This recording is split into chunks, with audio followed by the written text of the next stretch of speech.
स्थानिक स्वराज्य संस्थांच्या निवडणुका म्हणजे कार्यकर्त्यांच्या निवडणुका असं म्हटलं जातं, पण खरंच या निवडणुका कार्यकर्त्यांच्या असतात का हा खरा प्रश्न पडलाय। आता नुकताच नगर परिषद नगरपालिकेचा निकाल लागला। अनेक कार्यकर्त्यांनी आपली ताकद पणाला लावून निवडणुकीचं मैदान मारलं, पण या निवडणुकीतही बऱ्याच ठिकाणी घराणेशाही दिसून आली। नेत्यांची मुलं मुली पत्नी पती भावकी या निवडणुकीमध्ये उतरली। आता यानंतर बारी महानगरपालिकेच्या निवडणुकीची, पण यातही खरंच कार्यकर्त्यांना संधी दिली जाते का हा प्रश्न पुन्हा पडलाय।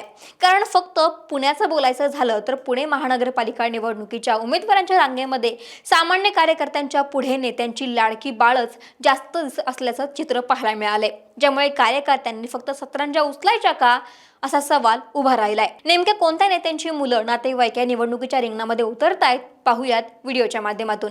नमस्कार, मी अक्षता आणि तुम्ही पाहताय सकाळ। जानेवारी महिन्यामध्ये राज्यातील 29 महानगरपालिकांसाठी मतदान पार पडणार आहे। 15 जानेवारीला मतदान होणार आहे तर 16 जानेवारीला मतमोजणी। अशात राज्यात आचारसंहिता लागू झाल्यापासूनच सगळ्याच राजकीय पक्षांनी आपापले उमेदवार फायनल करण्यासाठी मॅरेथॉन बैठकांचं सत्र देखील सुरू केले।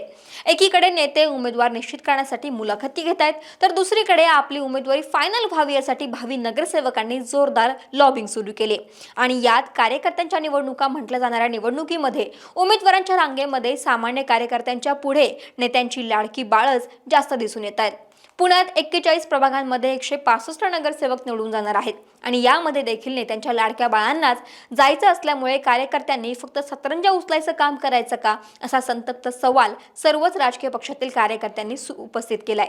म्हणजे सांगायचं झालं तर गिरीराज सावंत यांनी कुठल्याही पक्षाकडे मुलाखत न देता थेट तिकिटाची मागणी केली, तर एका मुलानं जसे चार्टर्ड फ्लाईटनं उड्डाण घेतलं होतं तसे तानाजी सावंत यांच्या दुसऱ्या मुलानं पॅराशूट एंट्री घेण्याची तयारी केली आहे। आता पुण्यात ज्या वेळेस आपण सर्व पक्षीय इच्छुक उमेदवारांची यादी तपासली त्यावेळेस अनेक धक्कादायक नावं समोर आली आणि यामध्ये नेत्यांच्या घरातील नावं ही जास्त होती। या इच्छुकांच्या यादीमध्ये समोर आलेली नावं वाचली तर तुम्हीही म्हणाल की कसली आली कार्यकर्त्यांची निवडणूक, ही तर आपल्या आप्तेष्टांचं राजकीय करिअर सेट करण्याची निवडणूक असं म्हटलं तर वावगं ठरणार नाही।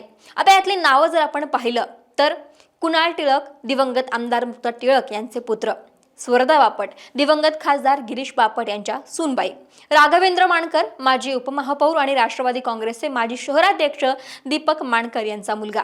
चौथं नाव आहे रुपेश मोरे, माजी नगरसेवक आणि शिवसेना नेते वसंत मोरे यांचा मुलगा।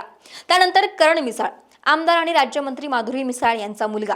हर्षवर्धन मानकर, माजी उपमहापौर आणि राष्ट्रवादी काँग्रेसचे माजी शहराध्यक्ष दीपक मानकर यांचा मुलगा। सुप्रिया कांबळे, विद्यमान आमदार सुनील कांबळे यांची कन्या।